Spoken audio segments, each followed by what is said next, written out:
पहले इस वक्त की सबसे बड़ी खबर पठानकोट एयरबेस से। एयरबेस में 2 और आतंकियों के छिपे होने की खबर है। एयरफोर्स बेस में फिर से फायरिंग शुरू हुई और साथ ही अंदर से धमाके की भी आवाज सुनाई दी।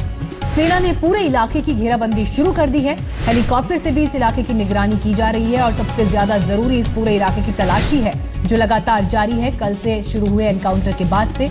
इसी बीच आईईडी धमाके में एनएसजी के लेफ्टिनेंट कर्नल की मौत हो गई। इसके साथ ही इस हमले में अब तक 11 अफसर और जवान शहीद हो गए हैं। 4 आतंकियों को कल ही मार गिराया गया था, लेकिन खबर ये मिली है, ताजा खबर, कि वहां पर 2 आतंकी अभी भी छिपे हैं और उनकी तरफ से गोलीबारी की गई है। साथ ही धमाके की आवाज भी एयरबेस से बाहर सुनी गई है। इसको देखते हुए काफी चिंता का विषय ये, क्योंकि ऐसा लग रहा था कि ऑपरेशन लगभग खत्म होने के कगार पर है और इसे ऑफिशियली अनाउंस किया जाना बाकी है। लेकिन दोपहर होते होते एक बार फिर से वहां से गोलीबारी हुई और उसके बाद इस बात की लगभग पुष्टि हो चुकी है कि अभी भी और आतंकी वहां पर हैं। 1 से 2 की संख्या में ये आतंकी और अभी वहां पर छिपे हो सकते हैं, जिन्होंने बिल्डिंग में पनाह ली और वहां से फायरिंग की है, जिसकी वजह से इनके होने की पुष्टि हुई है। इस बीच एक मृत आतंकी, जिसकी डेड बॉडी के पास से एक आईईडी ब्लास्ट हुआ, उसमें एनएसजी के एक लेफ्टिनेंट कर्नल की भी मौत हुई है। ये 4 तस्वीरें सुबह से लेकर अब तक जो डेवलपमेंट हुआ उसमें एयरबेस में 2 और आतंकियों के छिपे होने की खबर है, लेकिन एनएसजी के कमांडोज जो वहां पर लगातार ऑपरेशन संभाले हुए हैं, एक लेफ्टिनेंट कर्नल शहीद हुए हैं बम डिफ्यूज करने के दौरान।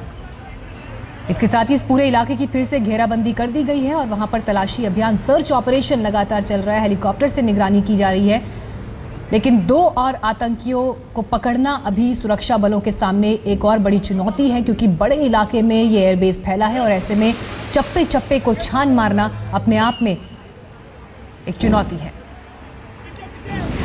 अब तक 11 जवान और अफसर इस एनकाउंटर में, इस ऑपरेशन में शहीद हो चुके हैं। 1 अफसर आज शहीद हुए, एनएसजी के कमांडो, जिन्होंने जिस दौरान वहां पर बम थे, एक आतंकी के पास, उसके मृत शरीर के पास आईईडी ब्लास्ट हुआ, जिसकी वजह से एनएसजी के लेफ्टिनेंट कर्नल निरंजन की मौत हुई।